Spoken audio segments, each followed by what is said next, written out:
Constantinople, a city of gold, and shadows, emperors crowned as gods, yet drowning in sin. In secret halls, holy icons turned to wine trays, and from scandal rose Theodora, a courtesan turned empress, until 1453, when it all burned. This is Byzantium at its darkest. The glitter and the shadows. Have you ever wondered what lay hidden behind the marble walls and golden mosaics of Constantinople? When you look at Hagia Sophia, with sunlight streaming through its stained glass windows, you imagine a holy empire, magnificent and devout, the last proud guardian of Christendom. But what if I told you that beneath those golden mosaics there existed another world that chroniclers tried to bury under sermons and decrees, and one that Byzantium's enemies gleefully exposed to tarnish its image? A world of desire, hypocrisy, and practices so disturbing that even today they provoke shock and unease. Before we dive deeper, I want to ask you something. Leave a comment below. What time are you watching this? Midnight, when you can't fall asleep, or in the morning, coffee in hand? I ask because the history we're about to explore isn't the kind you find in textbooks. It's the kind of story best heard when the lights are low, when shadows stretch across the room, and when your imagination is free to paint candlelit monasteries and echoing palace halls filled with whispers too dangerous to write down. The Byzantines never thought of themselves as anything new. They called themselves Romaioi Romans, the rightful heirs of the Caesars. They carried Roman law, Roman rituals, and most of all, Roman pride into the Eastern Empire that would last 1,000 years. But there was one key difference. Rome had been pagan, unapologetic in its indulgence.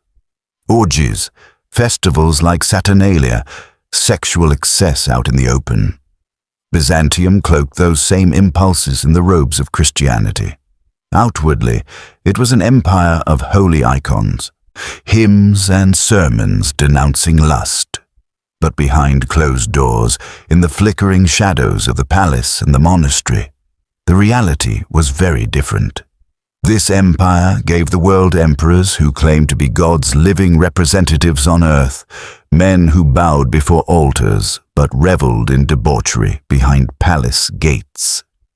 It gave us empresses like Theodora, who rose from the lowest of stages, performances so lewd that historians struggled to record them to become one of the most powerful women in all of Byzantium. It produced priests who thundered against sin from the pulpit while secretly embracing it in hidden chambers. This is not merely the story of a few corrupt individuals. It is the story of a society where repression and desire walked hand in hand. The tighter lust was bound by laws and sermons, the more grotesque and twisted its expressions became. Imagine a civilization where law after law forbade sodomy, prostitution, and adultery, yet those very sins appear in chronicles again and again. Why?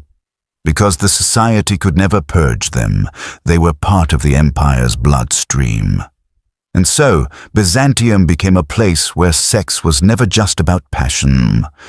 It was about politics, about power, about survival. Eunuchs, mutilated as children, rose to become indispensable servants, yet lived under constant exploitation. Noble families turned a daughter's virginity into property, guarded and tested with humiliating rituals. Public punishments transformed into erotic spectacles, with naked bodies paraded through the hippodrome to shame and entertain at the same time. Even the empire's enemies noticed. Arab chroniclers mocked the Byzantines as hypocrites, priests who preached chastity by day and kept concubines by night. Crusaders described Constantinople as a city of brothels, where even noble women were rumored to indulge too freely. Whether these accusations were true or propaganda hardly matters. What matters is that Byzantium gained a reputation that clung to it for centuries. A Christian empire that wrapped itself in holiness while hiding corruption at its core. Tonight, we begin peeling back those layers. Our journey will start with the inheritance from Rome, the contradictions of faith and lust, and then descend into the palaces, the monasteries, and the alleys of Constantinople. Each story you hear will be like a shard of broken mosaic. Some pieces gleam with light, others reveal shadows so dark they can hardly be believed. So stay with me, because this is not the Byzantium you learned in school. This is Byzantium at its darkest, where sex and power were bound so tightly that one could not exist without the other. And if you think religion or empire can ever truly restrain human desire, this story may make you think again. From Rome to Byzantium, to understand the sexual undercurrents of Byzantium, we must begin with Rome. For the Byzantines never believed they were something new. They called themselves Romans, heirs of the Caesars, guardians of an empire that refused to die even after the western half collapsed in the 5th century. Their language shifted to Greek, their capital moved to Constantinople, but in their hearts they were Rome's continuation, spiritual and political. And with that identity came Rome's legacy, including its most notorious excesses. The Romans had never hidden their appetite. Festivals like Saturnalia turned social order upside down. Masters dined with slaves, gifts were exchanged with bawdy humor, and sexual boundaries dissolved in riotous celebration. Public spectacles, from gladiatorial combat to theatrical performances, often blurred into displays of eroticism. Senators kept mistresses openly. Emperors like Caligula and Nero flaunted their affairs, and the very idea of decency seemed flexible under the pagan gods. The empire that gave the world the Colosseum also gave it brothels licensed by the state, erotic graffiti on the walls of Pompeii, and a culture that saw indulgence as both entertainment and power. Byzantium inherited this, but with a twist. While Rome's vices were draped in pagan rituals, Byzantium wrapped them in the cloth of Christianity. This difference, this tension, defined the Eastern Empire. The Byzantines built churches on foundations of pagan temples. They sang hymns where Romans once shouted oaths to Jupiter. Outwardly, they renounced lust, condemned fornication, and exalted virginity as holy. But human desire does not vanish with a sermon, and the very attempt to repress it only gave rise to darker, more secret expressions. Imagine the contradiction.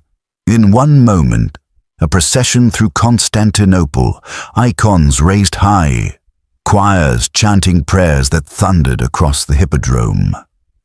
In the next, behind closed palace doors, emperors indulging in feasts where dancers performed in little more than veils, and nobles whispered about favors won and lost through illicit liaisons. The empire projected holiness by day and surrendered to temptation by night. This contradiction was not accidental, it was structural. Rome had celebrated excess. Byzantium condemned it while quietly consuming it. That duality bred hypocrisy. Laws and sermons denounced sexual sin with increasing urgency. Councils issued decrees against sodomy, against prostitution, against adultery. Yet the very need to repeat these bans shows how often they were broken. A society that must constantly legislate morality is one that knows how fragile its grip truly is. But Byzantium was not merely copying Rome. It transformed Rome's indulgence into something uniquely Byzantine. Where Roman excess had been public, Byzantine indulgence became secret, veiled, and therefore more dangerous. Romans had orgies under the open sky, flaunting their freedom. Byzantines had scandals whispered about in manuscripts, rumored but rarely admitted. The secrecy made the stories all the more tantalizing. A Roman orgy might shock but would soon be forgotten.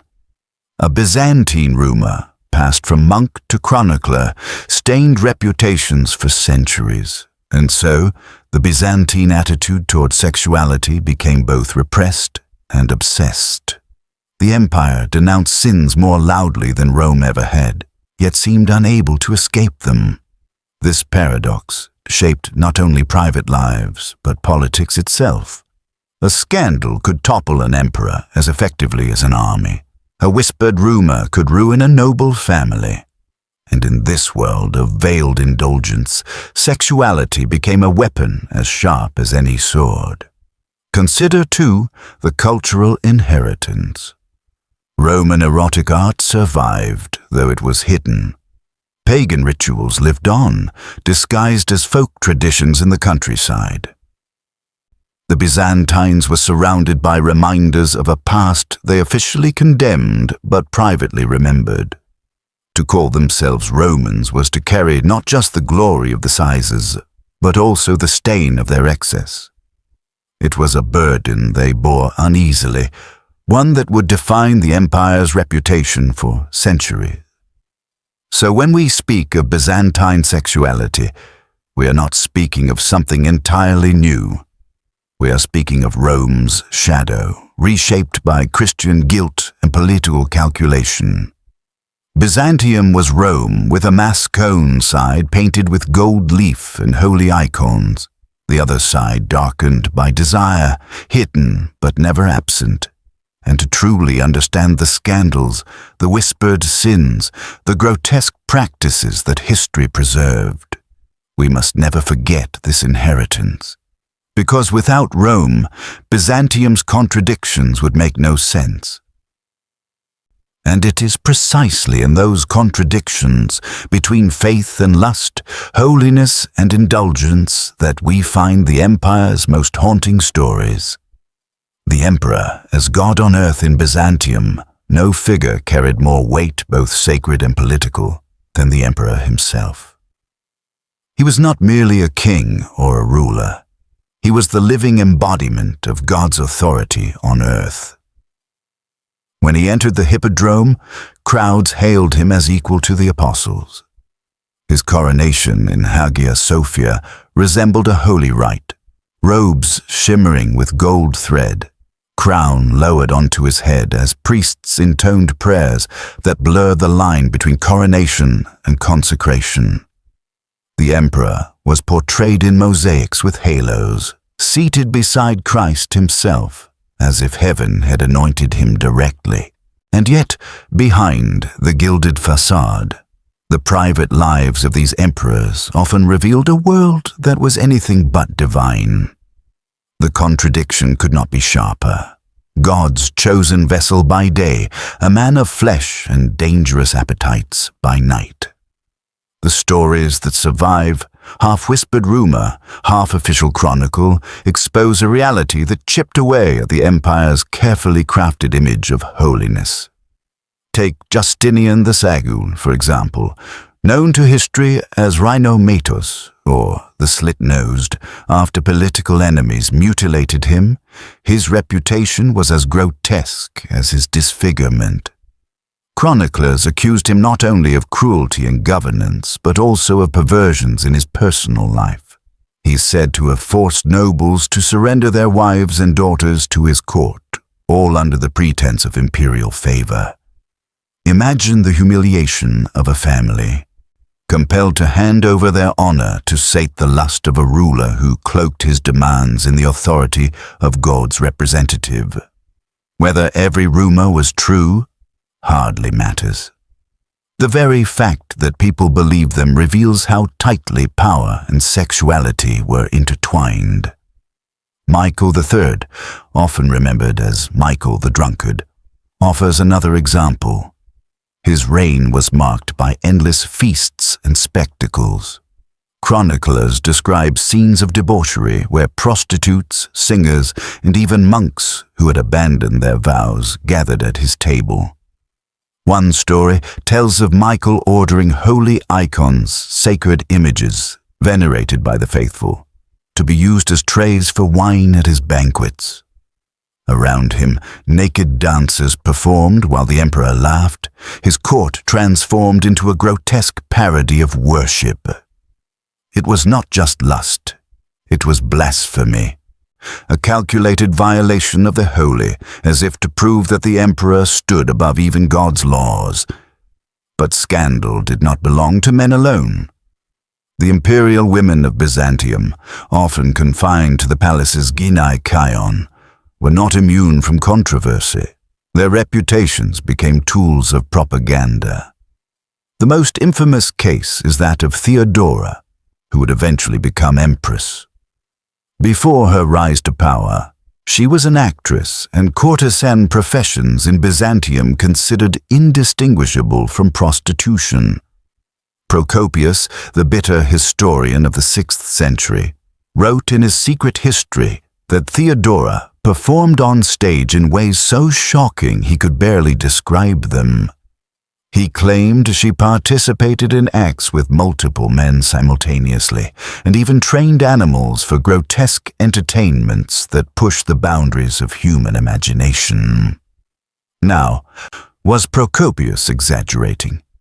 Almost certainly.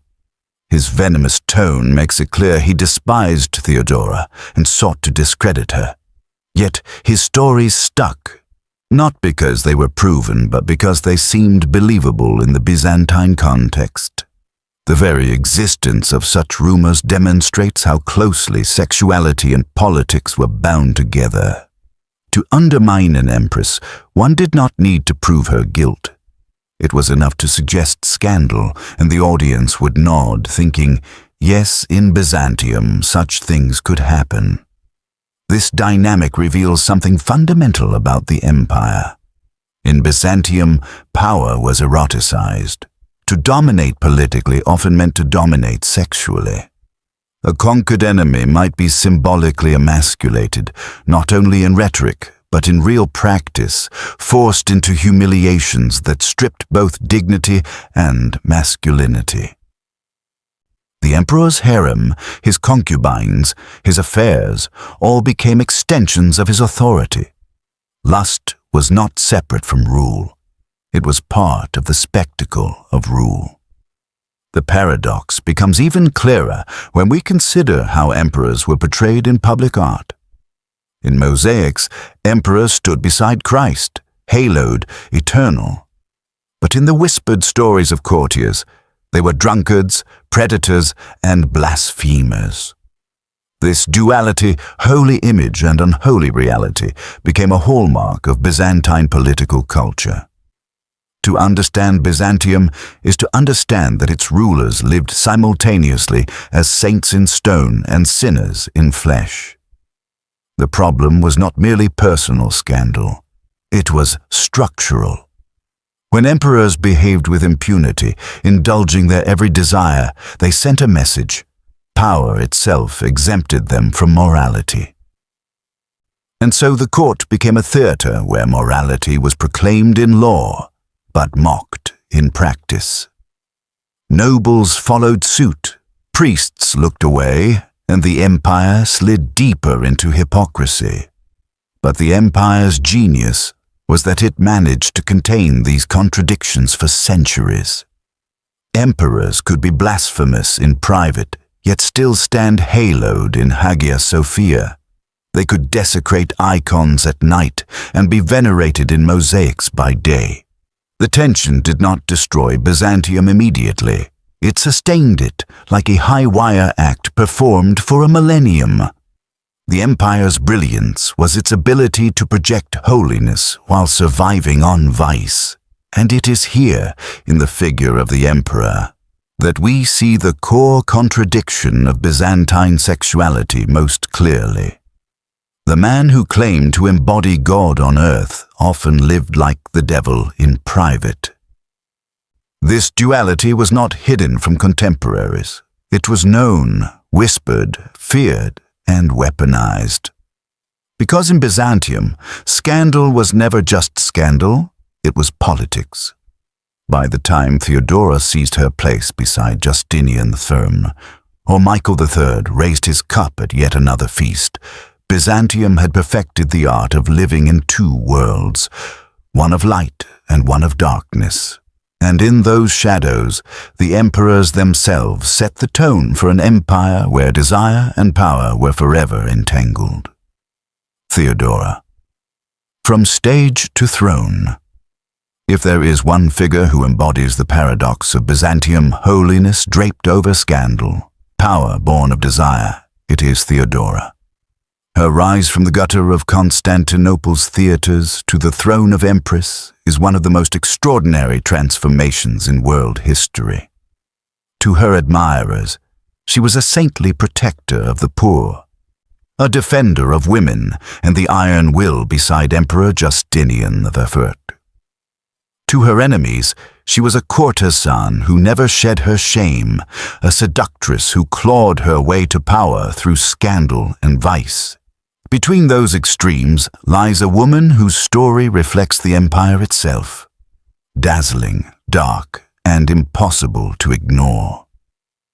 In Byzantium, the theater was not merely entertainment, it was scandal incarnate.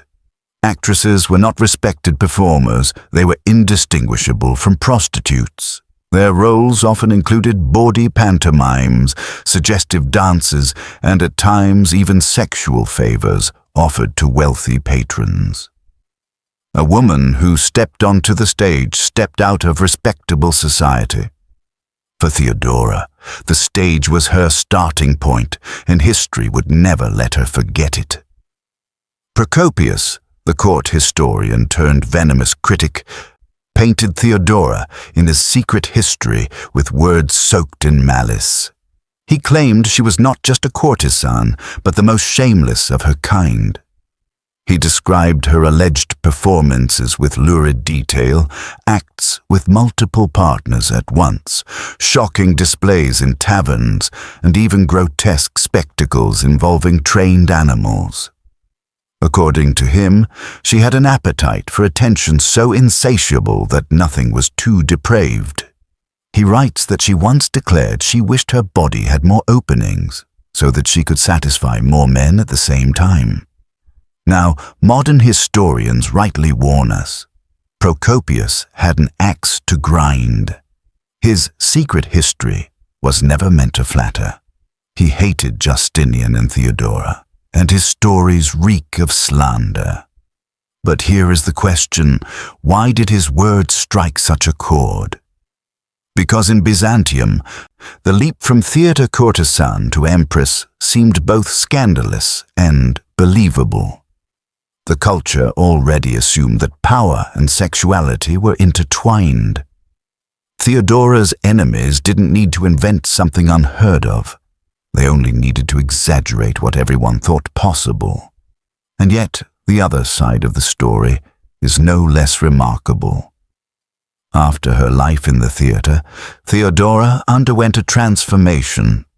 She left Constantinople, perhaps in disgrace, perhaps in search of new patrons.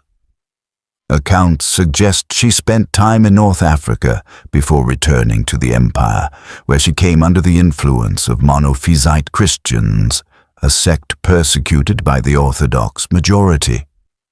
It was here that she reinvented herself, not as a courtesan, but as a devout woman, skilled in politics and far shrewder than the men who dismissed her. When Justinian met her, he was smitten. She was beautiful, yes, but more than that, she was intelligent, calculating, and fiercely ambitious. In a court where noble birth dictated destiny, Justinian defied tradition to marry her. Laws had to be changed to allow a man of his rank to wed a former actress, and so a woman once ridiculed in the hippodrome now walked through its gates as empress. For her supporters, it was a triumph of love and redemption.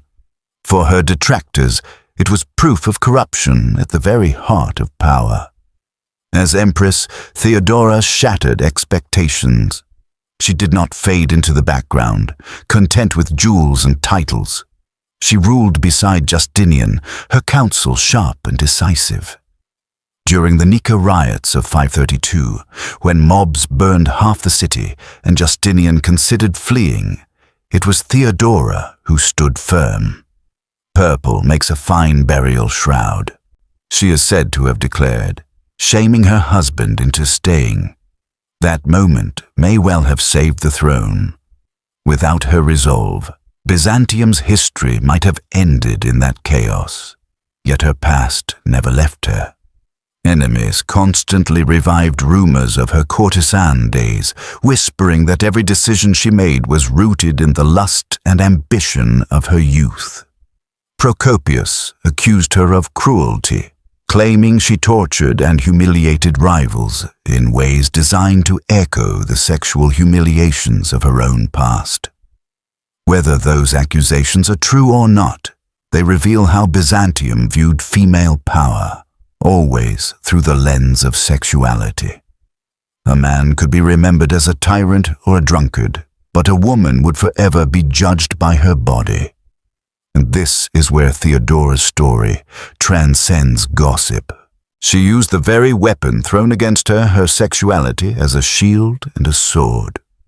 She could not erase her past, so she embraced her present. As Empress, she championed laws that offered protection to women, especially actresses and prostitutes. She founded convents where they could escape exploitation, offering them refuge and dignity. Was this redemption born of empathy for her former sisters? Or was it shrewd politics, silencing critics by elevating those whose voices might expose her? Perhaps it was both. What we know for certain is that Theodora reshaped the empire. She redefined what it meant to be an empress, not a passive consort, but a co-ruler. She proved that even in Byzantium, where scandal could destroy reputations, power could be carved from the sharpest whispers. Her enemies painted her as depraved, but history remembers her as formidable. And so, Theodora became a symbol of Byzantium itself, a society that cloaked vice in robes of holiness, a world where sexuality was both a weapon and a stigma, where women could be condemned for their bodies, yet use those same bodies to alter the fate of empires. In her, we see the glittering mosaics and the shadows they conceal, fused into one woman who refused to be forgotten. Priests and monks, saints or sinners?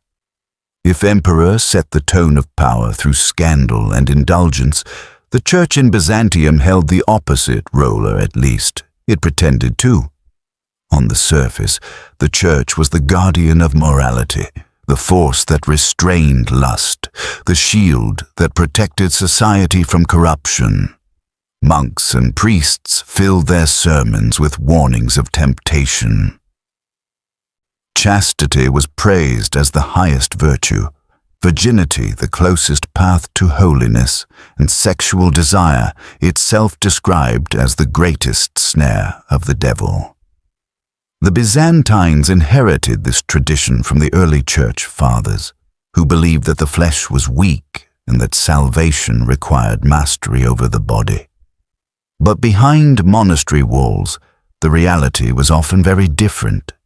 The louder the condemnations became, the more obvious the gap grew between word and deed. Laws, chronicles, and rumors all reveal a hidden world in which priests and monks, supposed saints in the eyes of the people, indulged in sins they publicly condemned. And these scandals were not merely isolated lapses. They were systemic, recurring again and again, forcing the empire's councils to issue decree after decree in an attempt to control what they could not eliminate. Consider the monasteries. In public imagination, they were citadels of holiness, where men withdrew from the temptations of the world to devote themselves entirely to God. But in reality, temptation did not vanish behind those high stone walls. Reports circulated of monks engaging in same-sex relationships, sometimes preying upon young novices entrusted to their care.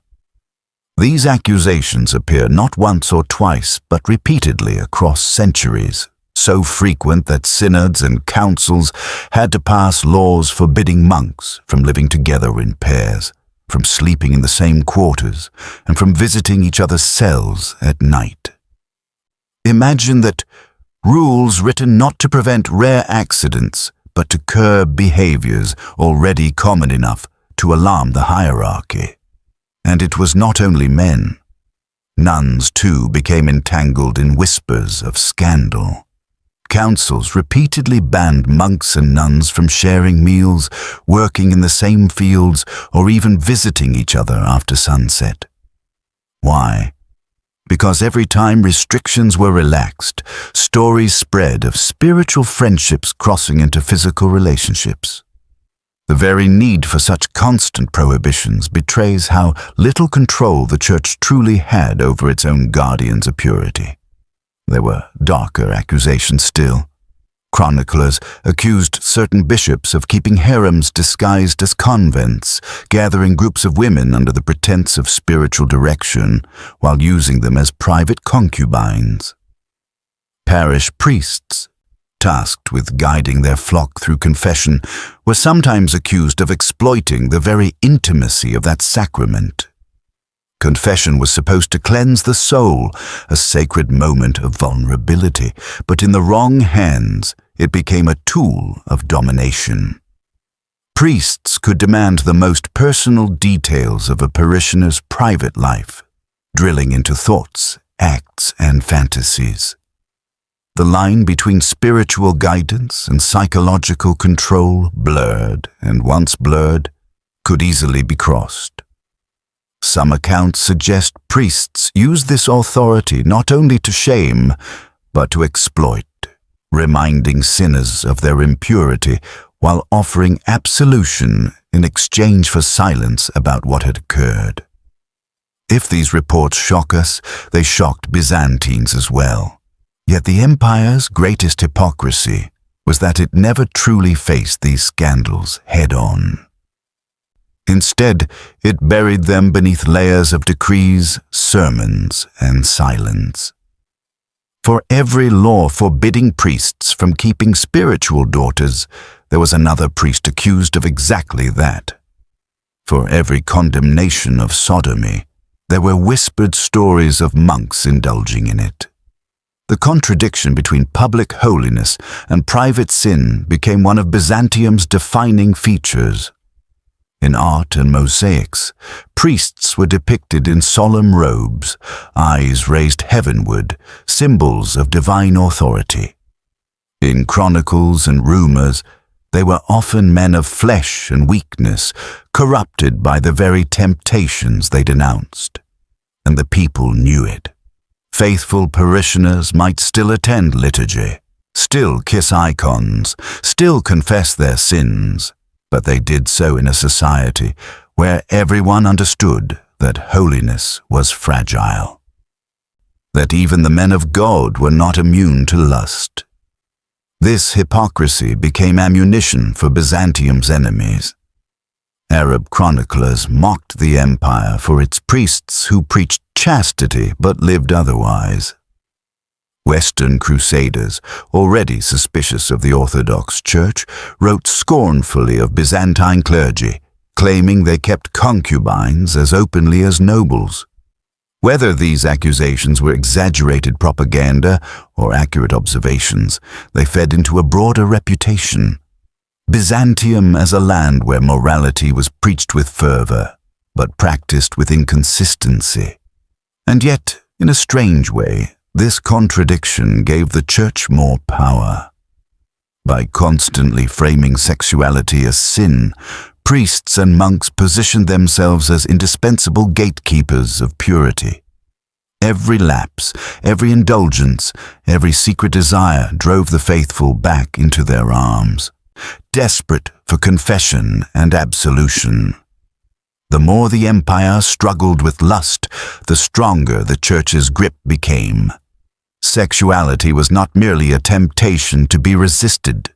It was a tool of control. To remind a parishioner of their impurity was to keep them dependent, and in that dependency the church thrived. So were the priests and monks of Byzantium saints or sinners? The truth is they were both, often in the same breath. They preached holiness, and some surely lived it with sincerity. Others preached just as loudly while indulging in the very sins they condemned. This duality mirrored the empire itself. Gold mosaics above, shadows beneath. Byzantium's clergy were part of a system that demanded holiness while tolerating corruption, that condemned lust while feeding on it, that spoke of salvation while quietly indulging in the very temptations they claimed to guard against. The irony is striking. The same men who warned their congregations of eternal damnation for sexual sin often walked paths just as dark. And yet the system endured century after century because the contradiction was never resolved. It was Byzantium's way of life, to live with duality, to hold light and shadow in the same hand, and to pretend they were not at war. Among the most haunting figures of Byzantine society were the eunuchs, men who were no longer fully men, reshaped by the blade to serve an empire obsessed with control. They were everywhere, in the palace, in the army, in the church. They guarded doors, commanded troops, whispered counsel into imperial ears, and sang hymns in the choirs of Hagia Sophia. Some rose to positions of immense power, wielding influence rivaling that of generals and nobles. But beneath their prominence lay a story of pain, mutilation, and exploitation. To the Byzantines, eunuchs were useful precisely because they could not pass on power through blood. A man with no heirs posed no threat to dynasties. He could serve loyally without the temptation to establish his own family line. In an empire riven with intrigues and succession crises, this was no small advantage. Eunuchs became the safe servants of emperors and patriarchs, men trusted in the most intimate chambers of power. They were seen as incorruptible not because of their virtue, but because of their condition. Yet the path to becoming a eunuch was brutal. Many were taken as children, slaves captured from foreign lands or sold by desperate families. The mutilation often occurred before puberty, leaving bodies forever altered. Some survived the crude surgeries. Many did not. Those who lived bore the scars, not just on their bodies, but on their identities. They were not fully accepted as men, yet neither were they considered women. They existed in a strange liminal space, needed, valued, yet mocked and pitied. And here is where the darkest truths of Byzantine sexuality emerge. Eunuchs, precisely because they were safe, often became objects of sexual exploitation. Imperial women, trapped behind palace walls and forbidden from taking lovers, sometimes turned to eunuchs as substitutes. Men in power, too, saw them as convenient partners. Since eunuchs could not impregnate anyone, they were considered risk-free, the perfect secret indulgence. Chronicles and whispers alike hint at these practices, never quite spoken openly, but often implied. Imagine the cruel irony. A boy taken from his homeland, mutilated to ensure loyalty, raised to serve, and then exploited precisely because of the very condition that robbed him of choice. To be a eunuch in Byzantium was to have one's body turned into an instrument of politics and desire. Your existence was a reminder that the empire did not just control its citizens' lives, it controlled their flesh. And yet, some eunuchs rose above their suffering to become extraordinary figures in history. Take Narses, the 6th century general who commanded Byzantine armies in Italy. Small in stature, mocked for his condition, Narses nevertheless proved a brilliant strategist, defeating enemies who underestimated him. Or consider Basil Lecapenos, a powerful eunuch of the 10th century, who effectively ran the empire during periods of weak emperors. These men demonstrate that eunuchs were not mere victims. They could become power brokers in their own right. But their stories also highlight Byzantium's unique system, an empire that trusted its most critical affairs to those it had mutilated. The paradox of the eunuch was visible even in the church. Eunuchs often served as singers in choirs, their voices high and haunting, considered closer to angelic. They filled monasteries, rose to become bishops, even patriarchs. Theologians praised their celibacy, holding them up as examples of purity. Yet at the same time, rumors swirled of their exploitation, of secret liaisons in monastic halls, of desires that did not vanish simply because of mutilation. They were praised as holy while living in a society that had stripped them of choice. Foreign visitors to Constantinople noticed the prevalence of eunuchs and often recoiled, to Arabs and Western Europeans alike. The Byzantine use of eunuchs appeared strange, even monstrous. Crusaders described their pale faces, high voices, and ambiguous status with a mix of disgust and fascination. To them, Byzantium seemed a place where human bodies were twisted for political ends, a society willing to sacrifice nature itself for control. But the Byzantines themselves viewed eunuchs as indispensable. They saw no contradiction in elevating a eunuch to general or patriarch, while also mocking him as less than a man. The eunuch embodied the empire's contradictions, a figure both powerful and powerless, exalted and humiliated, used and discarded. His existence testified to Byzantium's obsession with hierarchy, order, and the manipulation of human life. The sexual exploitation of eunuchs is perhaps the darkest aspect of their story. For imperial women, eunuchs were the only men allowed inside the gynekeion, the women's quarters. They were meant to guard, to protect chastity. But the very intimacy of that role often blurred boundaries. Chronicles whisper of women turning to them out of loneliness or desperation, sometimes willingly, sometimes not. For powerful men, eunuchs provided what was seen as a safe indulgence, a way to satisfy desire without consequence. In this way, eunuchs became both shield and sacrifice, their suffering hidden behind the glittering mosaics of empire. In the end, the eunuch is a symbol of Byzantium itself, an empire that sought to control every aspect of life, from politics to faith to the body. An empire willing to mutilate children to secure loyalty. An empire that exalted holiness while indulging in desire, that praised purity while exploiting it. The eunuch's voice, rising in the choirs of Hagia Sophia, carried with it centuries of pain and contradiction, sweet, pure, angelic, and born from violence. To look at Byzantium through the eyes of its eunuchs is to see the empire without its mask. For here the hypocrisy is most naked. The empire proclaimed chastity, yet it mutilated boys to satisfy its needs. It exalted loyalty, yet built that loyalty on suffering. It condemned lust, yet used eunuchs as instruments of lust. And so the eunuchs remind us, in Byzantium, sexuality was never about love or even desire alone. It was about power, and power always left behind victims. Virginity as property. In Byzantine society, a woman's virginity was not simply a private matter of purity or faith.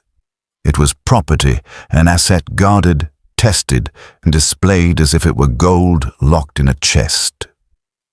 Families treated it as the cornerstone of honor, a currency of marriage alliances, and a tool of political calculation. The body of a daughter was not her own. It belonged to her household, to be protected fiercely until the moment it could be exchanged for the greatest advantage. To understand this mindset, we must place ourselves inside the culture of Byzantium. Marriage was not romantic, it was strategic. A noble family sought to bind itself to another through alliances, dowries, and the careful arrangement of bloodlines. At the center of those negotiations stood the young woman, her virginity the proof of her value. If intact, she brought honor, wealth, and political opportunity. If questioned, she brought shame, suspicion, and ruin. This was not just rhetoric. It was law, custom, and expectation woven into the fabric of society. The anxiety surrounding virginity led to practices that today we would call cruel, invasive, and dehumanizing. Chroniclers hint at tests designed to prove a bride's purity before marriage. Sometimes these were overseen by elder women in the family, matriarchs tasked with verifying that no shame would fall upon the house. In certain accounts, the tests were not private, but performed before multiple witnesses. Imagine the terror of a young woman, stripped of dignity, subjected to examination in front of relatives and attendants, her worth reduced to the judgment of others. Whether every story is literal or exaggerated by rumor, the existence of such tales tells us what society feared most. Not the sins of men, but the dishonor of a woman whose virginity could not be guaranteed. And the burden was not merely physical, it was psychological. From childhood, girls were taught that their bodies carried the reputation of their families. Every interaction, every look, every word could invite suspicion. Mothers instructed daughters to avoid being alone with men, to lower their eyes, to silence their voices in public. Virginity was not only a condition of the body, it was a performance of modesty, a constant vigilance against rumor. A careless gesture could brand a girl as impure long before any test confirmed it. Meanwhile, men faced no such trials. A noble son could indulge in affairs with prostitutes, concubines, or slaves without consequence. His reputation might even be enhanced by conquest. But for his sister, a single suspicion could destroy her prospects forever. This double standard was enshrined in law, religion, and custom, reinforcing the idea that women were vessels of honor, while men were agents of power. Yet, paradoxically, the obsession with virginity created opportunities for manipulation. Families sometimes staged proofs, creating spectacles to display a bride's chastity publicly. Chroniclers describe events where a new marriage was consummated in a chamber close to the gathering of relatives who awaited a signal or a piece of blood-stained cloth to confirm success. The act was private only in theory. In practice, it was surveillance-turned ritual, a performance meant to reassure that property had been transferred intact. The humiliation of the bride was not accidental. It was the point. Her body was evidence, her shame the guarantee of her family's honor. These practices did not exist in isolation. They were part of a broader system of control. By guarding virginity as property, Byzantine society ensured that women remained instruments of dynastic strategy. A woman's value was tied not to her mind, her spirit, or her achievements, but to the state of her body at marriage. Her role was to carry her family's reputation intact into another household, to bear children that proved legitimate, and to cement alliances through her womb. The system stripped women of autonomy, reducing them to symbols in the great game of politics and honor. But, as always in Byzantium, contradictions flourished. While virginity was exalted, sexuality was never absent. The very society that demanded proof of purity also tolerated, even encouraged, prostitution. Men could indulge without shame, while women bore the burden of chastity. And in this hypocrisy, scandals brewed. Noble women accused of infidelity faced brutal punishments, their bodies paraded naked through streets as both punishment and spectacle. Yet men who betrayed their vows rarely suffered the same fate. The Church amplified these contradictions. Sermons praised virginity as the highest calling, lifting saints and martyrs who defended their purity even unto death. Virgin martyrs were celebrated in liturgy, their stories told as examples of spiritual triumph. But in practice, the Church also sanctioned the humiliating practices that enforced virginity as family property. Priests blessed marriages where brides were treated as possessions, not partners. Councils issued decrees condemning fornication while ignoring the double standards that allowed men free rein. Foreign observers noticed and mocked these customs. Western Europeans, shocked by the Byzantine obsession with female chastity, often contrasted it with the freer attitudes of their own courts, though their criticism was laced with hypocrisy, given their own double standards. Arabs, too, observed Byzantine practices with disdain, describing them as both excessive and ineffective, pointing out that behind all the ceremonies, scandals still erupted. For the women themselves, survival often meant turning the system to their advantage. Some wielded their reputation as weapons, projecting chastity while engaging in hidden affairs, using secrecy as a shield. Others embraced their roles, leveraging marriage alliances to secure influence within powerful households. And in rare cases, women like Theodora used their past no matter how scandalous to reinvent themselves and seize power. But for the vast majority, virginity remained a prison. It dictated how they dressed, spoke, moved, and lived. It subjected them to humiliations that stripped away dignity in the name of honor, and it reduced their humanity to a single, fragile concept, one that could never truly be proven yet was constantly demanded. In Byzantium, virginity was not merely about faith or morality. It was about property, politics, and control. It was the most intimate form of surveillance, the empire's obsession etched onto the bodies of its women. And in that obsession, we see once again the Byzantine paradox. An empire that preached holiness while practicing humiliation, that exalted purity while indulging in vice, that turned human bodies into battlegrounds for honor and power. If virginity in Byzantium was property to be guarded, then sexuality outside those boundaries became a crime to be punished, and punished not in silence, but in public. For the Byzantines, justice was theater. The empire did not merely correct sin, it displayed it, turning bodies into cautionary tales. Punishments carried an unmistakable sexual dimension, meant not only to shame but to entertain, not only to correct but to reaffirm the empire's control over both flesh and reputation. Adulterers, for example, were not quietly fined or privately admonished.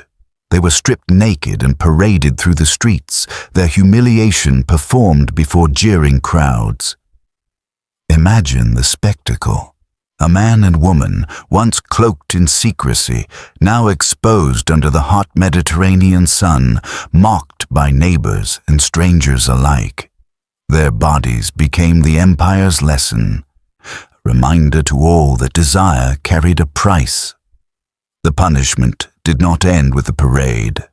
Whips and rods often followed, flesh torn not just for discipline, but for the spectacle of it. Women accused of prostitution faced similar fates. Though the empire profited from brothels and taxed the sex trade, the line between tolerated commerce and condemned immorality was always shifting.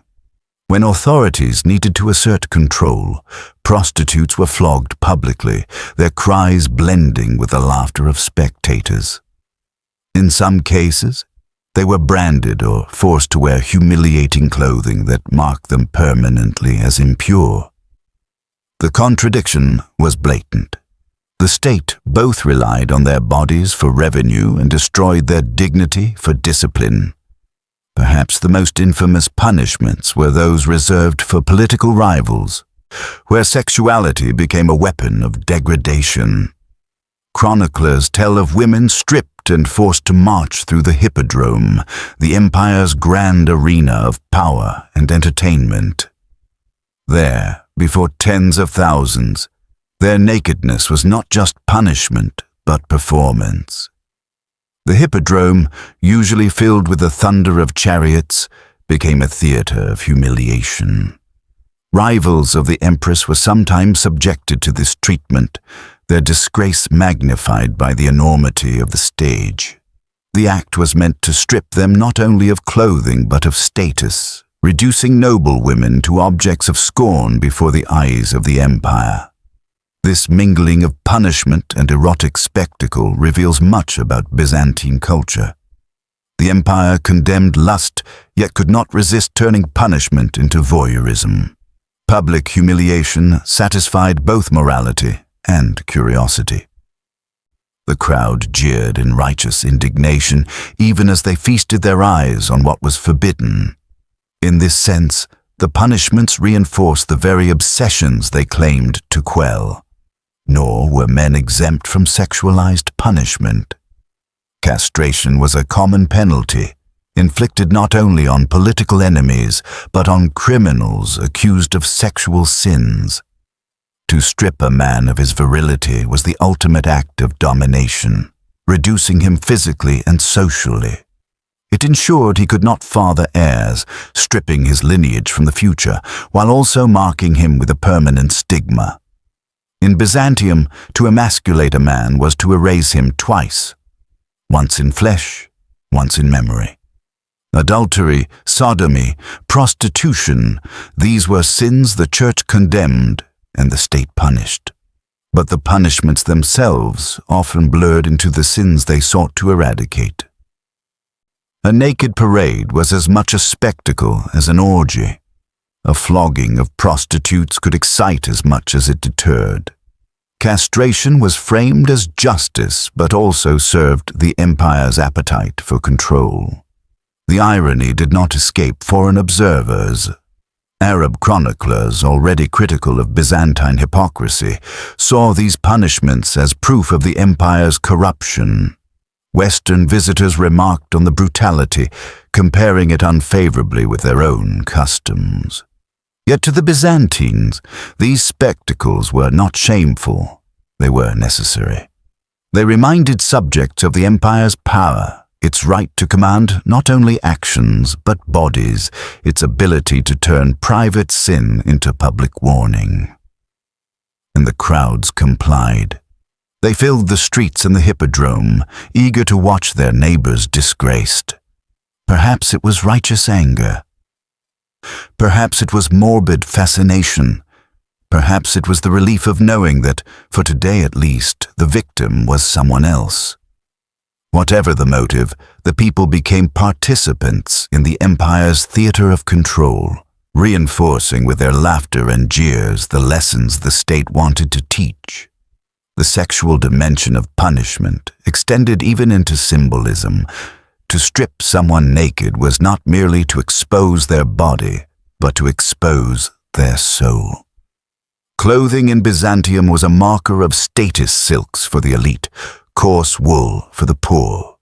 To tear it away was to erase identity, to reduce a person to flesh. That reduction was the empire's message. Before the law, before power, you are nothing but a body, and your body belongs to us. But this message carried within it a dangerous tension. For while punishments displayed control, they also revealed the very desires society tried to repress. Public nudity, parades of adulterers, the flogging of prostitutes, these did not erase lust. They fueled it. The spectacle of sin became inseparable from the spectacle of justice. The empire could not suppress sexuality without staging it, and in staging it, it ensured that desire would never vanish. So when we look at Byzantine punishments, we should not see only cruelty. We should see a mirror of the empire's contradictions, a society that preached holiness yet relished humiliation, a church that condemned lust yet tolerated voyeurism, a state that claimed to guard morality yet exploited the very sins it punished. In every parade, every flogging, every castration, Byzantium revealed its true obsession not with purity but with power over flesh. Sodomy and hypocrisy. Among all the sins denounced in Byzantine law and sermons, none was condemned with more vigor than sodomy. From the pulpits of Constantinople's churches to the decrees of emperors and patriarchs, it was presented as one of the gravest offenses, a crime that not only endangered the soul, but threatened to bring down God's wrath upon the empire itself. Bishops thundered that it was unnatural. Monks wrote lengthy treatises on its dangers, and laws prescribed severe punishments for those caught.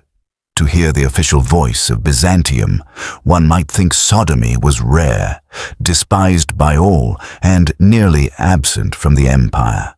But the record tells a very different story. The very fact that sodomy had to be condemned so repeatedly in law after law and sermon after sermon suggests that it was anything but rare. The louder the denunciations grew, the more evidence we find that it remained a persistent feature of Byzantine life, especially among those who were supposed to represent holiness and purity. This contradiction became one of the empire's greatest hypocrisies, a society obsessed with condemning sin while unable or unwilling to stop practicing it. The monasteries were at the heart of this tension. Monks were expected to embody chastity, to remove themselves from temptation and devote themselves entirely to God. Yet chronicles and councils alike record repeated instances of monks engaging in same-sex relations, often with the very novices placed in their care. Synods issued decrees forbidding monks from sharing beds or visiting each other's cells at night. Theologians warned of the dangers of intimacy between brothers. And yet, the accusations never stopped. In fact, the persistence of the problem suggests that monastic life, with its segregation from women and its intense male companionship, may have fostered the very temptations it sought to resist. The clergy, too, were implicated. Bishops accused of keeping spiritual sons for more than guidance, priests whispered about in confessions, scandals that trickled into chronicles, all pointed to a reality at odds with official morality. And here lies the paradox. The men who most loudly condemned sodomy from the pulpit were often suspected of practicing it in private. Their hypocrisy became a weapon for enemies of Byzantium, who painted the entire empire as a nest of vice. Foreign visitors, especially crusaders from the Latin West, were quick to seize upon these stories. They accused the Byzantines of indulging in sins they publicly denounced, mocking them as hypocrites whose lips spoke of chastity while their bodies told another tale. Arab chroniclers, too, ridiculed Byzantium's double standards, portraying it as a Christian empire whose priests broke their own commandments with abandon. Whether these outsiders exaggerated or not, the image stuck. Byzantium became infamous not only for its scandals, but for its sanctimony, despised not just for sin, but for hypocrisy. The laws themselves reveal this duality. Byzantine codes prescribed punishments for sodomy that ranged from flogging to castration and at times even execution. Yet the enforcement of these laws was inconsistent. Nobles and clergy often escaped the harshest penalties, shielded by rank or influence. Commoners might be paraded naked, flogged, or mutilated, their shame made public, while the powerful endured little more than rumor. Once again, the empire revealed its true concern, not with purity, but with maintaining appearances. And yet, despite the condemnation, the very language of Byzantine writers betrays a fascination with what they condemned. Procopius, for example, accused emperors and courtiers of sodomy with such detail that his accounts read less like warnings and more like scandalous gossip. Church fathers wrote so extensively on the subject that their denunciations themselves preserved the very memory of the acts they sought to erase. In trying to destroy it, they ensured it would never be forgotten. This paradox obsession and repression bound together created a culture where sodomy was both feared and inevitable. The more it was denounced, the more it appeared in rumor and record. The more the church thundered against it, the more stories surfaced of priests, monks, and nobles caught in its web. The louder the empire proclaimed its holiness, the more it seemed to betray itself. At its core, the hypocrisy of Byzantium lay in its use of sexuality as both a sin and a weapon. To accuse an enemy of sodomy was to ruin his reputation, regardless of whether the accusation was true. Political rivals were smeared with charges of perversion, their morality questioned in whispers that spread faster than any law could silence. Sexual sin was not merely a matter of the body.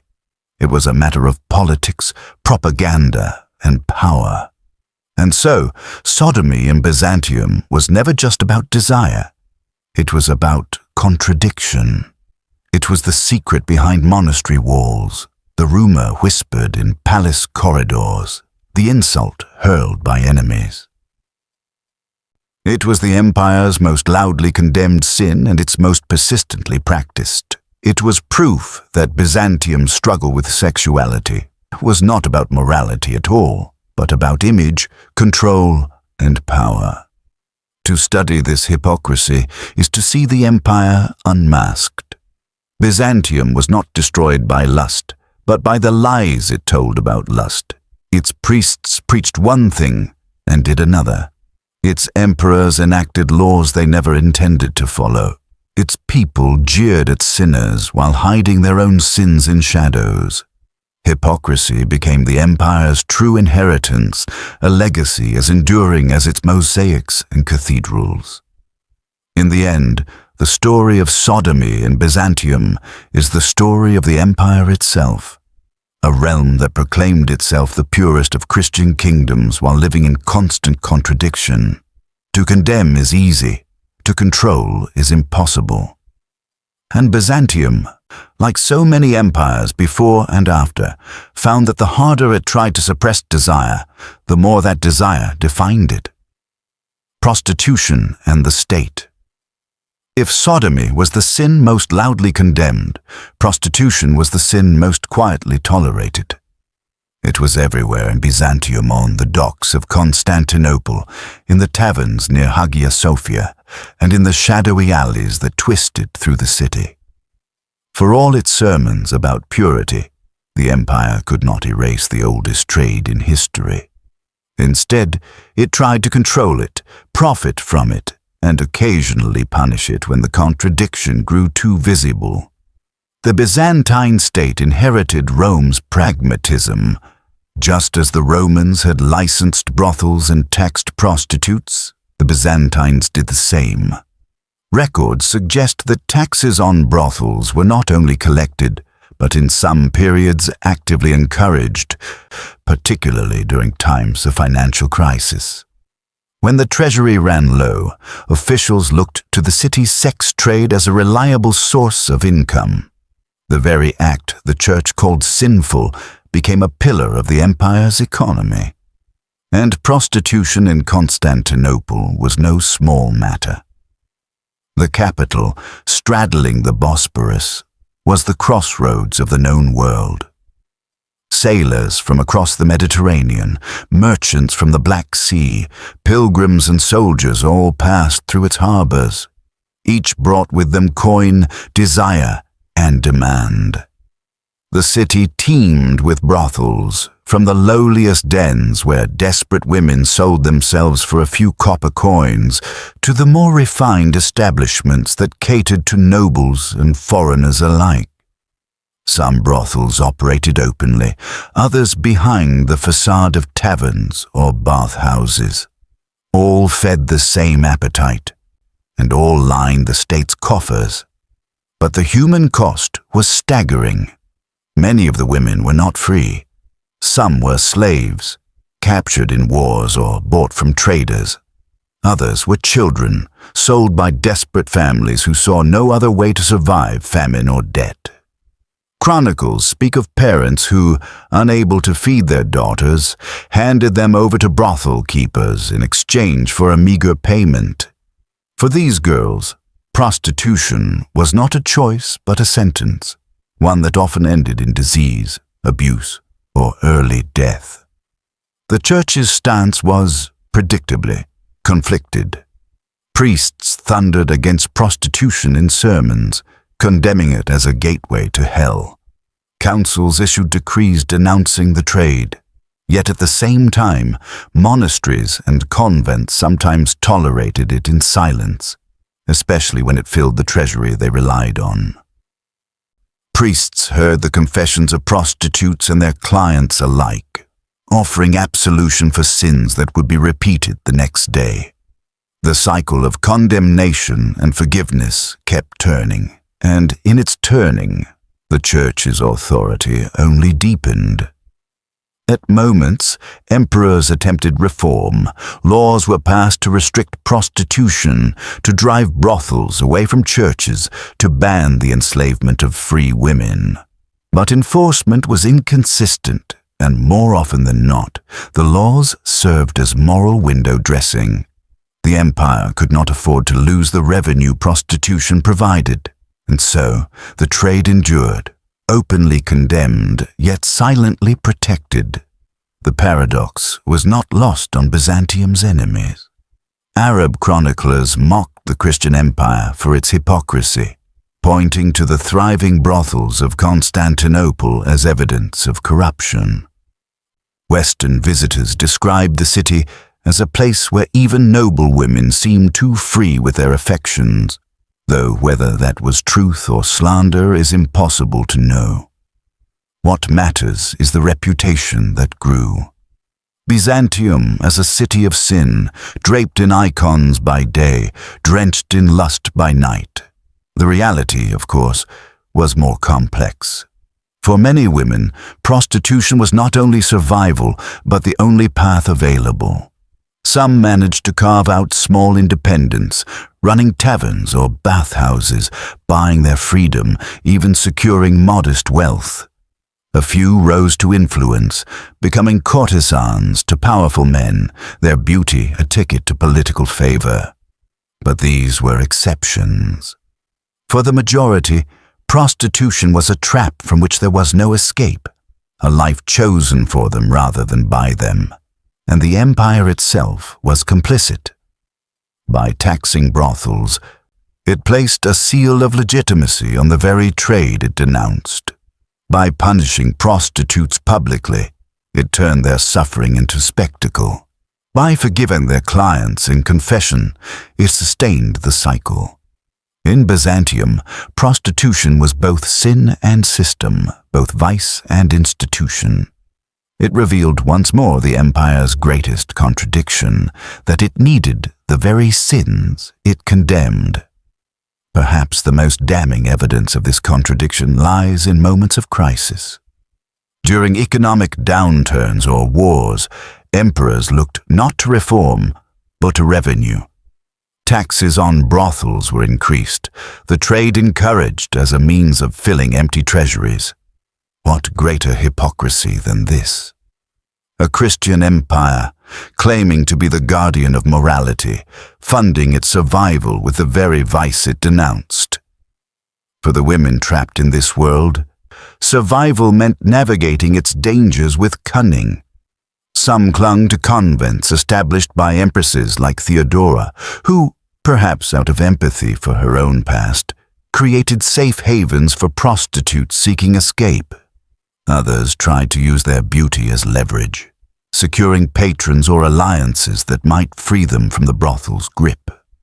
But most never found a way out. Their lives remained invisible in official chronicles, except as examples of sin or subjects of ridicule. Prostitution in Byzantium was not simply a matter of lust. It was a mirror of the empire itself, a society that preached holiness while thriving on vice, that condemned desire while profiting from it, that cloaked exploitation in the robes of morality. To walk the streets of Constantinople was to see this contradiction laid barricades above doorways, brothels in the alleys, priests preaching purity while passing the very dens they condemned. And so, when we speak of Byzantine prostitution, we are not speaking of a hidden underworld. We are speaking of the empire's bloodstream, a system it could not live without, a sin it could never truly escape. If the streets of Constantinople revealed one face of Byzantine sexuality, the palace revealed another. Behind the marble walls of the great palace, past gilded halls and mosaics glittering with gold, lay a world hidden from ordinary eyes, the gynaikaion, the women's quarters. To the outside world, it was a symbol of imperial dignity, the sanctum where empresses and princesses lived in splendor.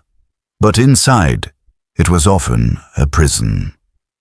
The gynaikaion was the Byzantine answer to the harem, a place where women were confined, controlled, and consumed by the politics of desire. Here lived wives, concubines, daughters, and attendants surrounded always by eunuchs, who served as guards precisely because they were considered safe. These women rarely left the palace. Their lives were defined by proximity to power, and their survival depended on favor. To be chosen as a mistress of the emperor could mean influence and riches. To lose favor could mean exile, disgrace, or confinement to a convent. Beauty was currency, but a fragile one, lasting only as long as it pleased the eye of power. The chroniclers tell us that life in the gynaikaion was filled with intrigue. Rivalries between women could become deadly, for influence at court often passed through them. Empresses sought to secure their children's succession, concubines schemed to gain recognition, attendants whispered secrets into the ears of powerful men. Poisonings were rumored, jealous rivals blinded or mutilated. Accusations of witchcraft spread like wildfire. The gynaikaion was less a sanctuary than a battlefield, where women used whatever weapons were available, gossip, seduction, or vengeance. And yet, the women of the gynaikaion were not powerless.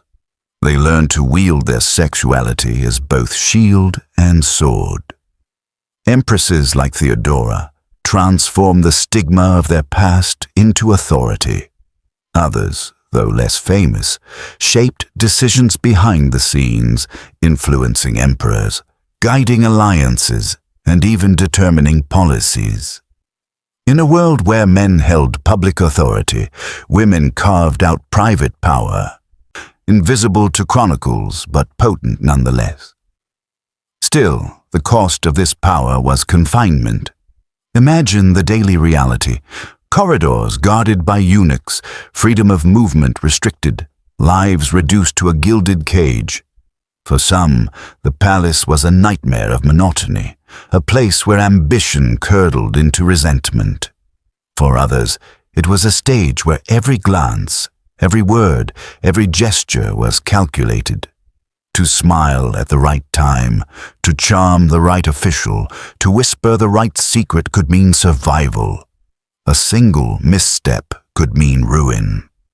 The Byzantines themselves viewed the gynaikeon with a mix of fascination and suspicion.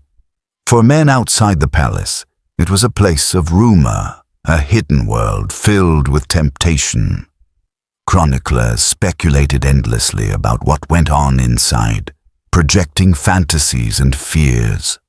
Was it a nest of debauchery, where women sought forbidden lovers despite the eunuchs? Was it a chamber of virtue, where wives prayed and waited in modesty? The truth, as always, lay somewhere in between, shaped by desire, intrigue, and survival. Foreign visitors compared the Byzantine gynaikeon to the harems of the Islamic world, noting similarities in confinement and the use of eunuchs as guardians. But there was one crucial difference. The Byzantine gynaikeon was not just about pleasure. It was about politics. Every woman inside represented a potential alliance, a dynastic claim, or a threat to succession. Sexuality here was inseparable from power. A concubine could rise to empress. A discarded wife could become a political liability. A daughter's marriage could reshape the empire's alliances. And always, beneath the surface, lurked danger. Rumors tell of empresses ordering rivals poisoned, of attendants spying for foreign powers, of jealousies erupting into violence. The palace walls may have kept the women in, but they could not keep ambition out. The gynaikeon was a crucible, forging both loyalty and betrayal in equal measure. The hypocrisy of Byzantium echoed here as well. Publicly, the empire exalted women as symbols of chastity and motherhood. Icons depicted the Virgin Mary in shimmering mosaics, her purity held up as the model for all. Yet in the gynaikeon, women were treated as possessions, pawns in the game of politics. Their chastity mattered only as property, their beauty only as long as it served power. They were both exalted and exploited, sanctified in art and silenced in life. Some women, however, turned the cage into a throne. Theodora, whom we have already met, is the most famous, but she was not alone. Irene of Athens, centuries later, would rule as empress in her own right, blinding her own son to secure her power. These women show that the gynaikeon was not only a prison, but also a crucible of ambition. Within its confines, women could learn the art of manipulation, patience, and strategy, skills that sometimes burst beyond the walls to reshape the empire itself. Yet for every Irene or Theodora, there were countless other nameless women whose lives ended in obscurity. Forgotten concubines, discarded wives, attendants whose beauty faded, daughters married off to distant lands. Their lives remind us that the gynaikeon was not only a place of intrigue, but of suffering. For most, it was less a path to power than a lifetime of confinement, their stories lost in the shadows of history. To understand the gynaikeon is to understand Byzantium's deepest contradictions. A Christian empire that exalted purity, yet confined women as possessions. A palace that gleamed with mosaics of saints while concealing chambers of intrigue. A society that placed women on pedestals in art, while trapping them in cages in life. The gynaikeon was Byzantium in miniature, glittering, secretive, hypocritical, and dangerous. The outside world's judgment, no empire exists in isolation, and Byzantium, perched between East and West, was scrutinized constantly by outsiders. Its wealth dazzled visitors. Its churches stunned pilgrims. Its ceremonies inspired awe. But its reputation, especially concerning sexuality, was poisoned by rumor, propaganda, and scandal. To its neighbors and rivals, Byzantium became not only the heir of Rome, but the embodiment of hypocrisy. A Christian empire draped in gold, preaching chastity while wallowing in vice. Arab chroniclers, in particular, relished mocking the Byzantines. To the Islamic world, Byzantium was both rival and example. They condemned the empire as corrupt, pointing to its priests who thundered against lust while secretly keeping concubines. They described Constantinople as a city of contradictions, its churches filled with holy icons, its streets filled with brothels. Some accounts accused Byzantine nobles of effeminacy, claiming they indulged in pleasures that weakened their will for war.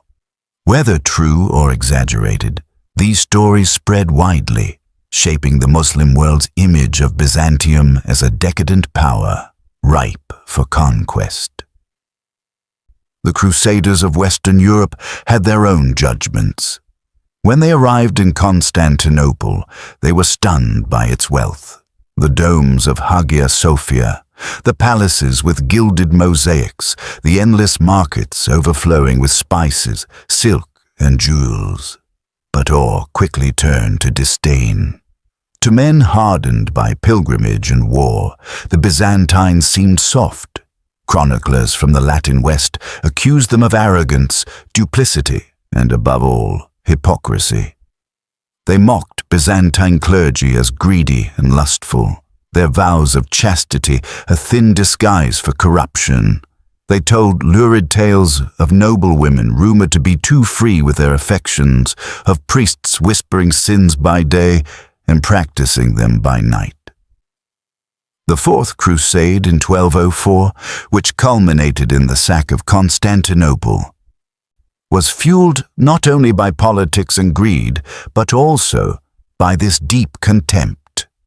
Latin chroniclers wrote with a mixture of horror and satisfaction about the treasures they looted, chalices turned into drinking cups, relics torn from altars, and justified their actions by portraying the Byzantines as unworthy Christians.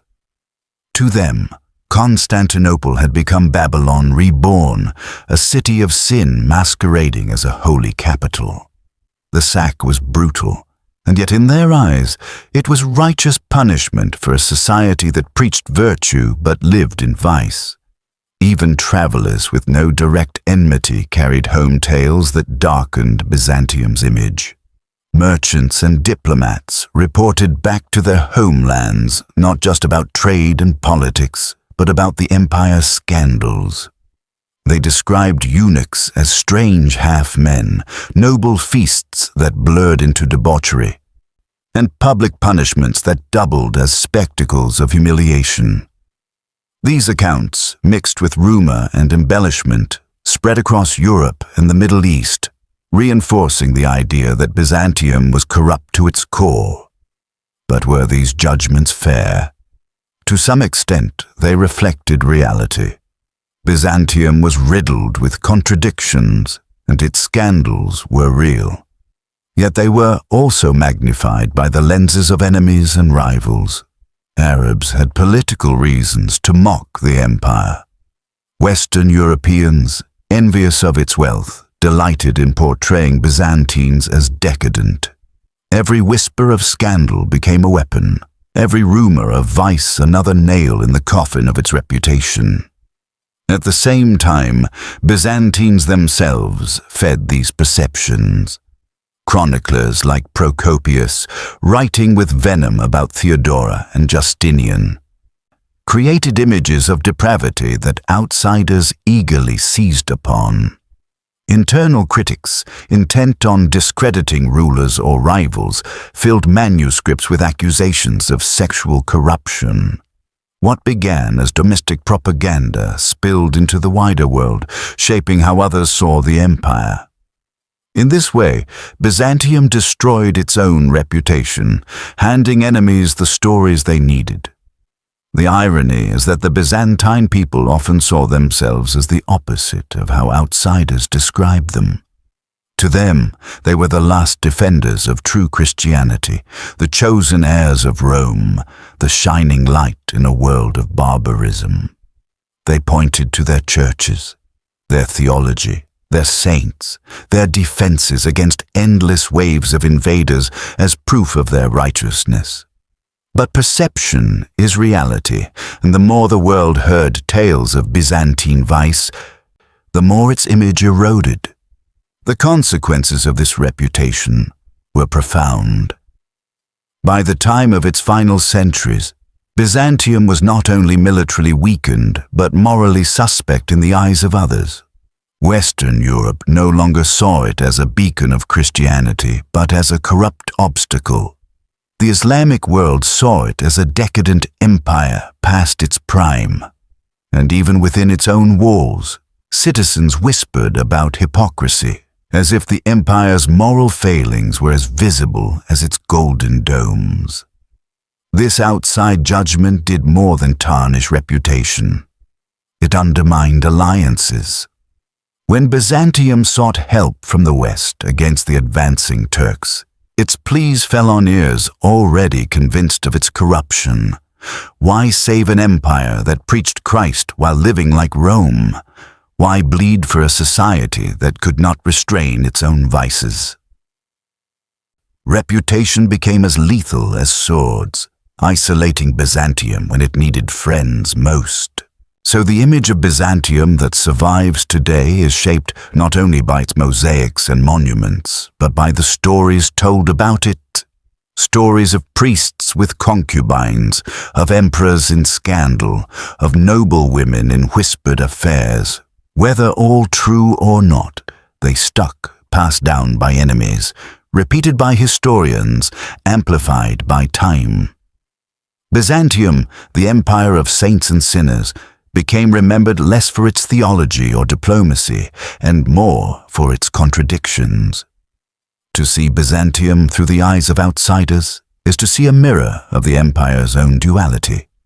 It was both glittering and corrupt, holy and hypocritical, magnificent and decayed. Its reputation, like its reality, was built on paradox. And in that paradox lay its greatest weakness. Not only that it sinned, but that it could never hide those sins from the world. The descent into decadence, as the centuries wore on, the contradictions at the heart of Byzantium deepened. What had once been whispered scandals became entrenched habits. What had once shocked chroniclers became expected of emperors, nobles, and even priests. The empire that proclaimed itself the guardian of Christendom slid gradually into decadence, a slow erosion of both morality and stability that mirrored its political decline. In the early centuries, Byzantium could mask its sins with power. Emperors who indulged in scandal also commanded armies, built churches, and filled treasuries. The empire expanded, and victories covered a multitude of private vices. But as centuries passed, defeats multiplied, coffers emptied, and enemies grew stronger. In that environment, vice became harder to hide. Luxury turned from a symbol of majesty into an accusation of corruption. Chroniclers of the later empire describe courts drowning in extravagance. Emperors bankrupted the treasury with feasts and entertainments, even as provinces rebelled and invaders closed in. Nobles squandered fortunes on silks, jewels, and pleasures, while peasants groaned under rising taxes. The gap between appearance and reality widened. Golden mosaics gleamed in Hagia Sophia, but outside its walls, streets filled with beggars and soldiers went unpaid. The indulgence of the court was not only financial, but sexual. Rumors multiplied of emperors who kept endless concubines, of noblemen who turned their palaces into brothels, of priests who abandoned vows for pleasures of the flesh. The more desperate the empire's situation became, the more its elite seemed to retreat into decadence. Pleasure became escape, indulgence a shield against decline. The empire feasted while it starved, sang hymns while it sinned. And as always in Byzantium, sexuality was weaponized in politics. Rivals accused each other of scandal to discredit reputations.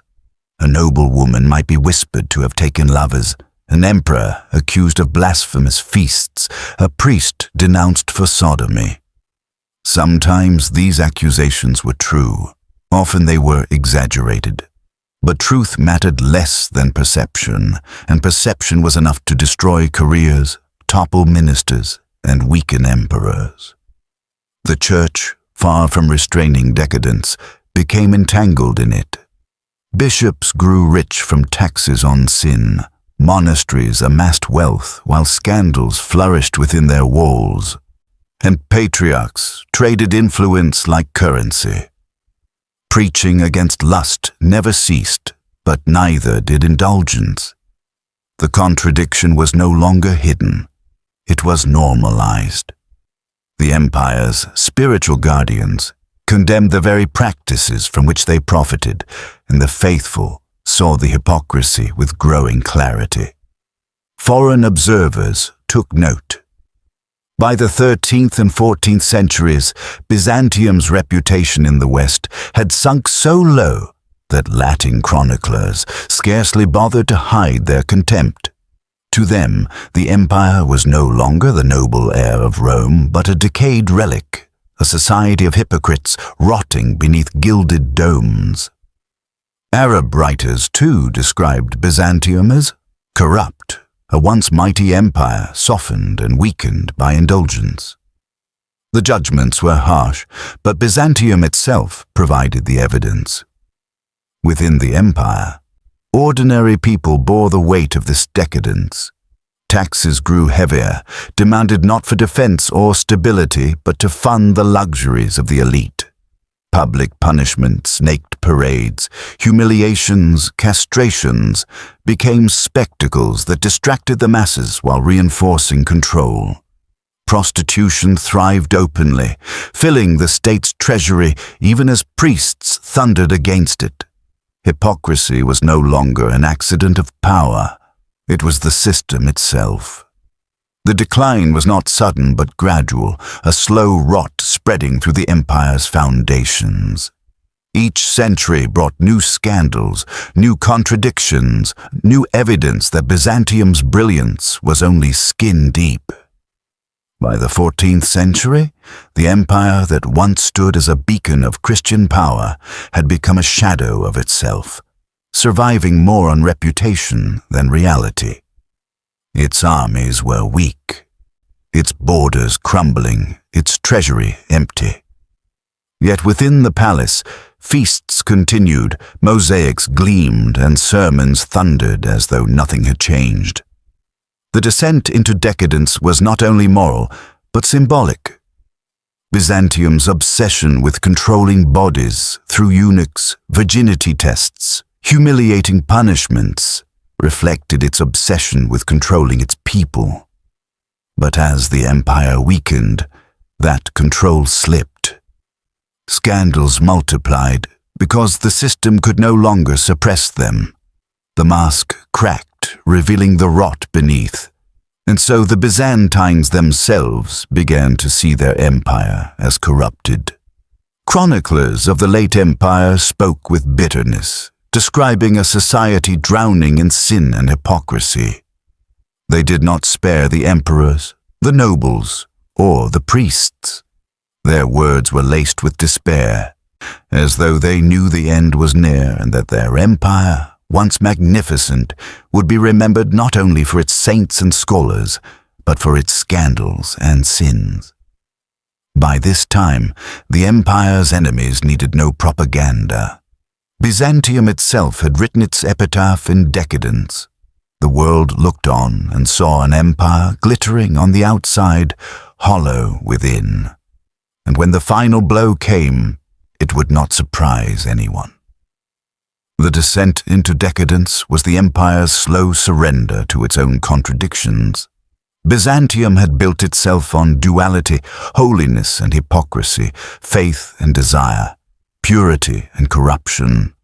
For centuries it had balanced those contradictions, sustained by wealth and power. But when those supports crumbled, the contradictions consumed it, and the glittering empire of mosaics and domes became, in the eyes of the world, a cautionary tale that no amount of holiness can hide corruption forever. 1453. Fall of a hypocrite empire. By the mid-15th century, the Byzantine Empire was a shell of its former self. Once the mighty heir of Rome, it now clung desperately to survival. Its borders shrunk to little more than Constantinople itself and a scattering of territory. Yet the city still glittered, its domes gleaming in the sun, Hagia Sophia towering as if the empire's glory remained untouched. To visitors, it was a paradox, a capital that looked like the heart of a vast dominion but pulsed with the weakness of a dying body. The final act came in 1453, when Mehmed II, the young Sultan of the Ottomans, set his sights on Constantinople. His armies numbered in the tens of thousands, armed with cannons the world had never seen before.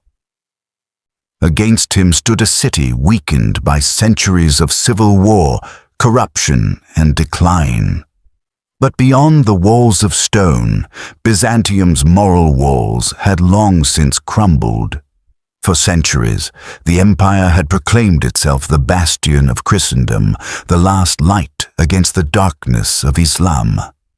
Yet within its own walls, scandals festered, hypocrisy flourished, and faith had often been reduced to ritual masking indulgence. Chroniclers of the late empire describe a society that, even in its final days, indulged in excess. The imperial court still staged feasts even as resources dwindled. Nobles still quarreled and schemed for influence, as though the empire were not at its deathbed. Priests continued to thunder against sin while collecting taxes from prostitution and indulgences.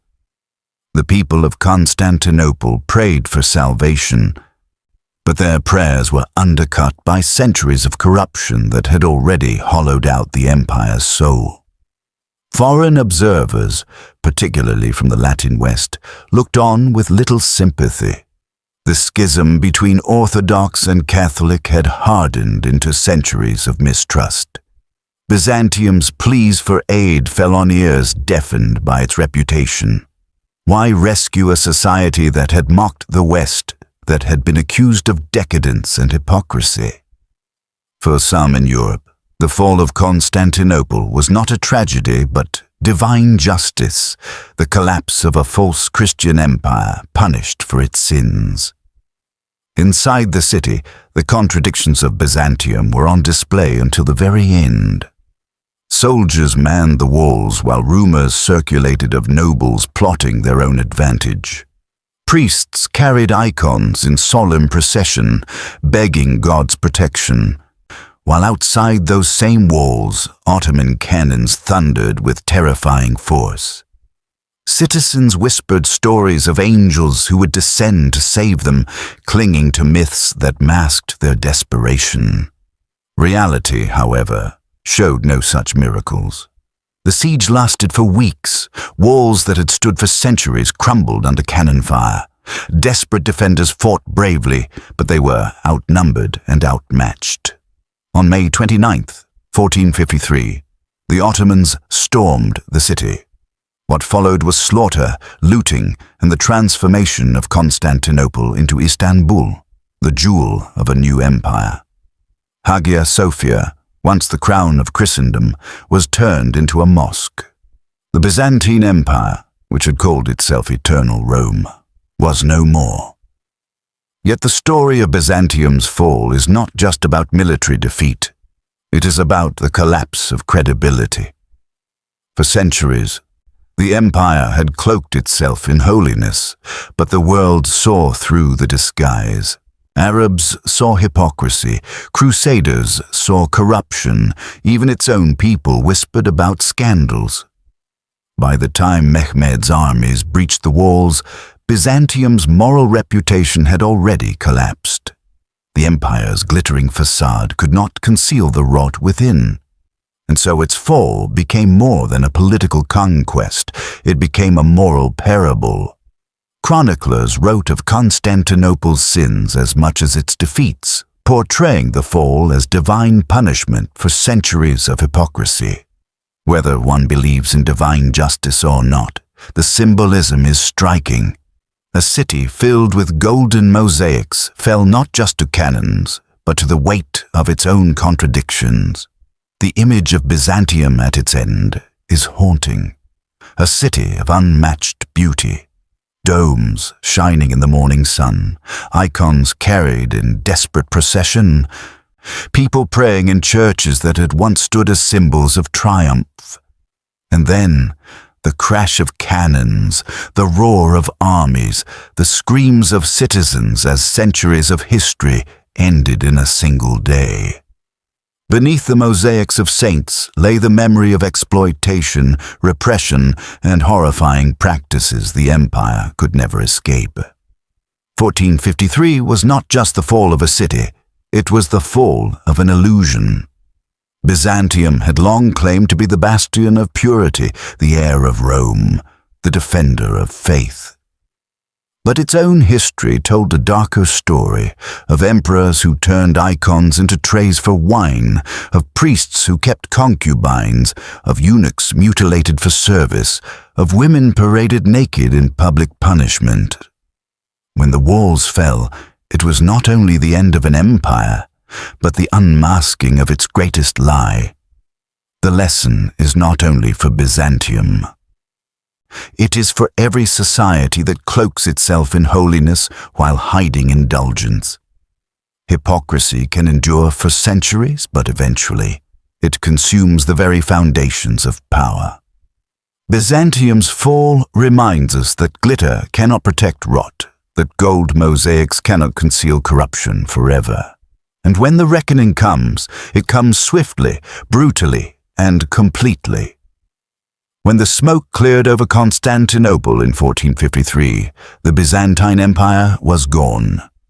The mosaics still glittered, the domes still shone, but the empire that had once called itself Eternal Rome lay in ruins.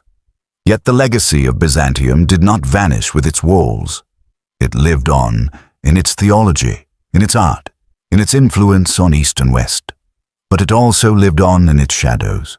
For as much as the empire left behind saints, scholars, and monuments, it also left behind whispers of scandal, of hypocrisy, of sexuality turned into weapon and spectacle.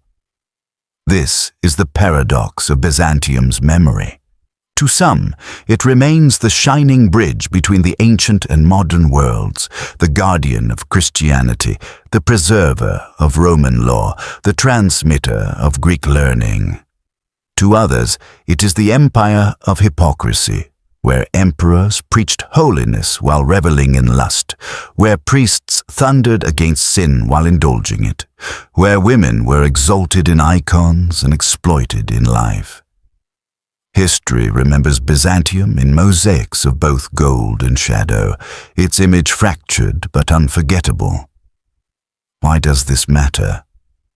Because Byzantium's contradictions reveal a truth that stretches beyond its borders and centuries. Every empire projects an image of purity, power, and permanence. Every empire crafts myths about itself to inspire loyalty and awe.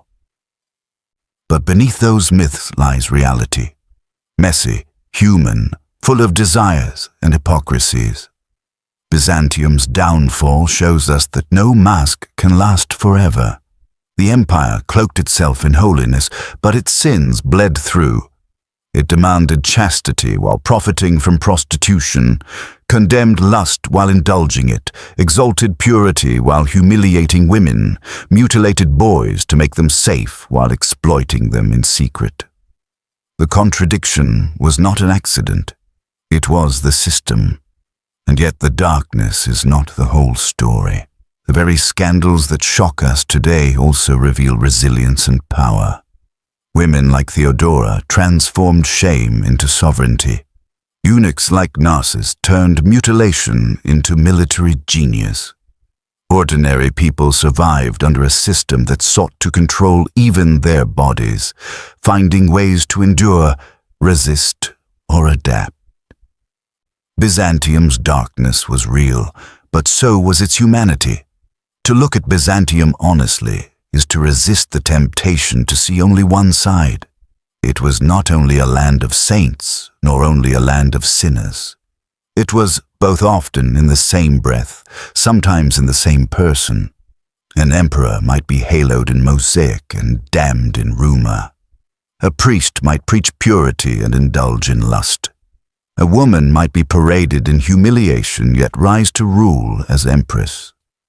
Byzantium was contradiction incarnate, and that is why its story still grips us. The legacy of Byzantium's sexuality, then, is not just about what happened in its palaces, monasteries, and streets. It is about the lessons we can draw. Repression breeds obsession. Hypocrisy corrodes trust. Power always seeks to control bodies, and in doing so, leaves scars that outlast empires. When we study Byzantium, we are not only looking into the past, we are holding a mirror to our own societies. For even today, empires cloak themselves in virtue while hiding vice, proclaim morality while practicing indulgence, demand purity while exploiting weakness. Byzantium shows us where that path leads, and so the dark legacy endures. Not as a cautionary tale to condemn, but as a reminder to see clearly, to question the stories empires tell about themselves, to remember that power is never pure, that desire is never absent, that hypocrisy can endure for centuries but will always leave cracks in the foundation. The fall of Constantinople was not just the end of a city. It was the exposure of truths that had long been whispered, truths that history refuses to let die. Now, as we close this journey through Byzantium's shadows, I want to turn to you. What do you see when you look at this empire? Do you see Theodora as a heroine who defied her past, or as a courtesan who stained the throne? Do you see the church as the guardian of faith, or the architect of hypocrisy? Do you see Byzantium as a civilization of brilliance undermined by vice, or as a mirror of human nature itself? Let me know in the comments. Your thoughts, your interpretations, your reflections, they are part of this conversation. And if you want to continue exploring the hidden, scandalous, and forgotten sides of history, make sure to like this video, subscribe to the channel, and share it with someone who thinks history is only about dates and battles. Because as Byzantium reminds us, history is also about whispers in the dark, secrets in the shadows, and the truths that empires try to bury. Byzantium is gone, but its lessons remain. Glitter and shadows, saints and sinners, power and desire, and the reminder that behind every golden mosaic lies a story the empire never wanted you to hear. And so, we step away from the streets of Constantinople. The echoes of chanting priests fade, the flicker of torches in palace corridors dims, and the roar of the hippodrome falls silent. All that remains are the mosaics still glittering, still watching, even when the empire that built them is long gone. History is full of battles, of names and dates that we memorize and forget. But what lingers are not always the victories or the defeats. Sometimes, what stays with us are the whispers, the rumors passed in secret, the scandals hidden behind stone walls, the human flaws that bind the past to the present. Byzantium's story is not only about emperors and armies, but about the contradictions of people, their desires, their hypocrisies, their brilliance, and their failings. As you let these stories settle, think of what they reveal, not just about a vanished empire, but about ourselves. The tension between what we proclaim and what we practice, between light and shadow, between purity and desire, these are not only Byzantine struggles, they are human struggles. So take a breath. Picture the Bosporus at dusk, the sky painted with gold and crimson as the city's domes glow one last time in the setting sun. The empire has fallen, but the lesson remains. Every civilization carries its shadows. Every society hides truths beneath its glittering surface. Thank you for walking through the shadows with me tonight. If this journey left you thinking, or even just wondering, leave a comment, share your thoughts, and let me know where you are listening from. And if you want to keep uncovering history's hidden corners, don't forget to subscribe, because there are always more secrets waiting in the dark.